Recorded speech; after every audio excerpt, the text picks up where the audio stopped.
જય ખુખારમાં મેલડી જીવનમાં શું કરવું જોઈએ અને શું ન કરવું જોઈએ તે વાત ઉપર ખુખારમાં મેલડીએ શું પ્રવચન આપ્યું તે આપણે આ વિડીયોમાં જોશું। જય ખુખારમાં મેલડી। કરી દો ને તો તમારું જીવન સાચવવાની જવાબદારી મારી છે। તમારા જીવનમાં સુખ દુઃખ તો આવતા જતા રહે છે, પણ સુખમય જોડે રહીશ ને દુઃખમય સારી આટલો વિશ્વાસ રાખજો।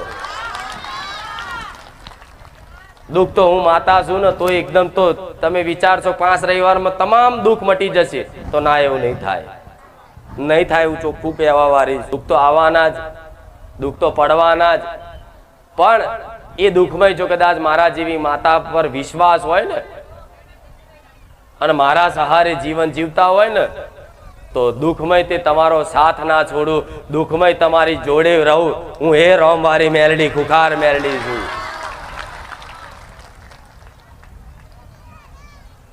જન્મથી જ્યારે જન્મ થયો ને તારે તે વિધિના લેખમાં તમારા સુખ દુઃખ લખાઈ ગયા પહેલેથી જ।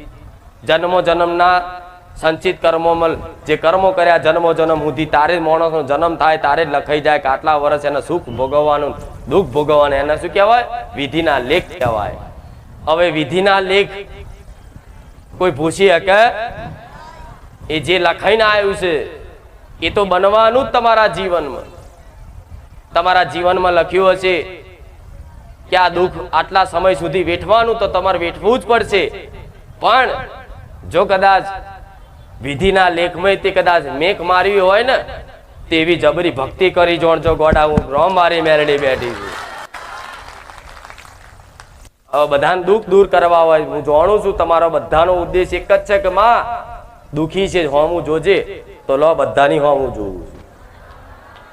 એક ને અહીં બેઠેલા નહીં, બધા ઘેર બેઠેલા દરેક ભાવિક ભક્તોની હામું જોવું છું કે માં અમારા બાજુ લમણા રાખજે, તો બધા બાજુ લમણા રાખીશ। લો પણ દુઃખ પડે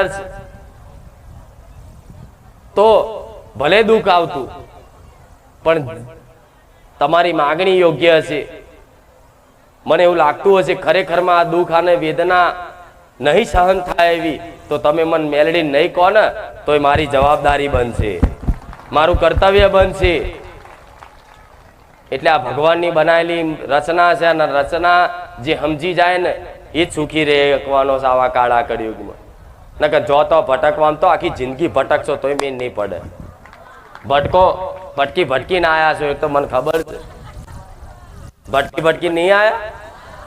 જાદી તો 2-3 મહિના, જેમ કે ચોમાસું છે એટલે હવે તો આશા તો ના લે કે ના હું ગાદી ફરી ચાલુ કરી દઈશ। જેમ કે વરસાદ પડે તો આગલા દાડ વરસાદ પડે તોય બધું પાણીમાં જાય, 2 દાડા પહેલા વરસાદ પડે તોય બધું પાણીમાં જાય કે નહીં? હા શું ખોટું? હવે તમે કહેતા વરસાદ ન રોકી લો, પછી તો ના રોકાય। મારો ભગવાન ના રોકીએ કે ચમ પ્રકૃતિ એનું કાર્ય કરતી હોય છે।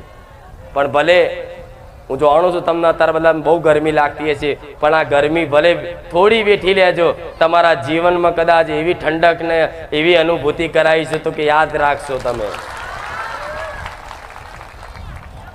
મારા કોઈને નિરાશ કરવા નથી મારા ધામમાંથી। હું તો આશા રાખું છું મારા ભગવાનનો રોજ તમારા વતી કગરું છું કે ભગવાન દિવસે દિવસે મને એવું સત આલજો જેથી મારા પારે આવેલા દુખિયારા કોઈ નિરાશ થઈ ના જાય, કોઈ નિરાશ થઈ ના જાય। પણ મારી જોડે કઈ કામ કરાવવું હોય તો કામ એવા માગજો જે યોગ્ય હોય। નાની નાની બાબતે કામ કરાવવાનું માતાજીને કહેવાનું બંધ કરી દેજો। તમારે જે યોગ્ય લાગતું હોય ને એ મને હકથી કહેજો કે માં આટલી એક અરજી છે મને પૂરી કરી આલ। આવો વિશ્વાસ રાખીને જે કદાચ અરજી નાખશે ને એની અરજી ત્રીજે દાડો નહીં થયો અને પૂરી કરી આલે, આવા અનુભવ છે। જોવો છો ને મારા પરચાર, મારે કહેવાની જરૂર નહીં જેટલી પરચાર ધારી છે। તમે નહીં આખી દુનિયાએ જગતે જોઈ લીધું કે ખુખાર મેલડીની વાત ના થાય, સમજ્યા? એટલે તમારી કુળદેવી ઘેર છે, એને માનો, એને ભજો, એના લાડ કરો, એને પ્રેમ કરો, એને હિત કરો। ભલે ફોટો છે તો ફોટા સામું જોઈને તે કદાચ એના પ્રત્યે ભક્તિ રાખો। 100% તમારી માં જોડે રહી ઊભી રહી અને તમારું કલ્યાણ ના કરી નાખું મને મેળવીને કહેજો। પણ જીવનમાં દુઃખ આવે તો નિરાશ ના થતા, માતાજીથી એતરાજ ના થતા. જીવનમાં દુઃખ આવે, ભક્તિ કરો છતાંય તે તમારા દુઃખ જલ્દી દૂર ના થાય તો કોઈ પણ માતાજી ભગવાન પ્રત્યે જેને માનતા હોય એના પ્રત્યે તમે નિરાશ ક્યારેય ના થતા. કેમ કે માતાજીને બધી જ ખબર હોય છે. માતાજી એક એક સેકન્ડની તમારી ગતિવિધિની નજર રાખતી હોય છે, એક એક ભાવનું જોડતી હોય છે, એક એક મનનો વિચાર જોડતી હોય છે, એક એક કરેલી પ્રાર્થના માતા સાંભળતી હોય છે.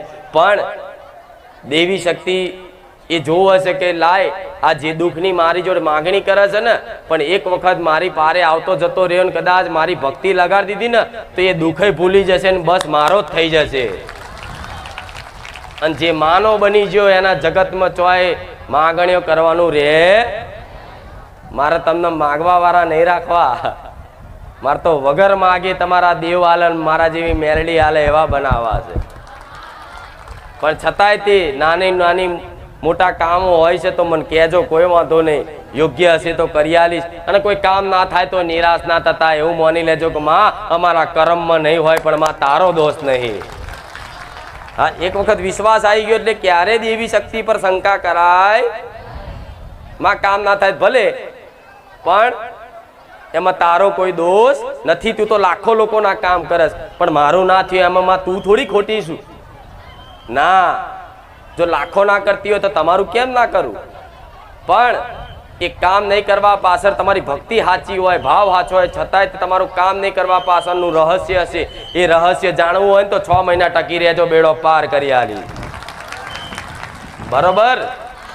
એટલે તમારા જેવા લાખો ભાવિક ભક્તો હજુ ઘેર બેઠા છે. એ તો કેટલોય નેહાકો નાખશે કે માં ગાદી બંધ રાખીને તમે દર્શન આલ્યા, અમને કીધું હોત તો અમે આવત. પણ ભલે, પણ ઘેર બેઠેલા દરેક ભાવિક ભક્તોને મારા ખૂબ આશીર્વાદ રહેશે. મારા મેલડીના રામ, પાછળ બેઠેલા દરેકના રામ છે. બરોબર? એટલે આટલી મારી વિનંતી છે તમને કે તમે શ્રદ્ધા ના તોડતા. જ્યાં સુધી તમારી શ્રદ્ધા છે ત્યાં સુધી હું મેલડી છું. અને હું તમારી શ્રદ્ધા ના તૂટે એનું ડગલે ને પગલે ધ્યાન રાખું છું. ભલે કદાચ કોઈ કામ તમારું ના થાય તો સપને દર્શન આલીને રાજી રાખું છું. જો સપને દર્શન આલીને રાજી રાખતી હોય તો સમજી લો કે આવું જ તે કોઈ બાકી નથી, કોઈ બાકી નથી સપના. ભાગ્યે જ કોઈ બાકી હશે. અને એ જેના બાકી હશે ને આવવાની સપનામાં એ ચિંતા ના કરતા ગોળા એવા રૂપે આવીશ ને કે તમે દુનિયાને ભૂલી જશો. બરોબર? એટલે મને બધી જ ખબર છે, તમારે કોઈ ચિંતા કરવાની જરૂર નથી. પણ એક વાત કહીશ કે જો ધીરજ ખૂટી જાય ને તો પછી હું તમારથી નિરાશ થઈ જઈશ કે મારી દીકરીને ધીરજ ના રહી, મારા દીકરાને ધીરજ ના રહી. પણ મારા શબ્દે શબ્દે હેડશો જીવનમાં મેં જે શીખવાડ્યું છે અને જે મારા ધામમાં આવતા જતા રહ્યા છે ને એમને તો મેં સારી એવી શીખ આલી છે કે શું કરવું ને શું ના કરવું જોઈએ, જીવનમાં શું કરવું અને શું ના કરવું જોઈએ.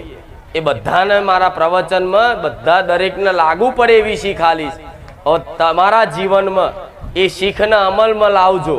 જેટલી બને એટલી કદાચ સત્યતાની પાલન રાખજો, જેટલી બને એટલી જીવનમાં તમારી કદાચ નીતિ ઈમાનદારી જાળવી રાખજો, જેટલું બને એટલું તમારા ઘરમાં પવિત્રતા અને રહેણી કહેણી થોડી જાળવી રાખજો. મર્યાદા દેવ આગળ ને વડીલો આગળ જાળવી રાખજો તો હું મેલડી કાયમ માટે રાજી રહીશ.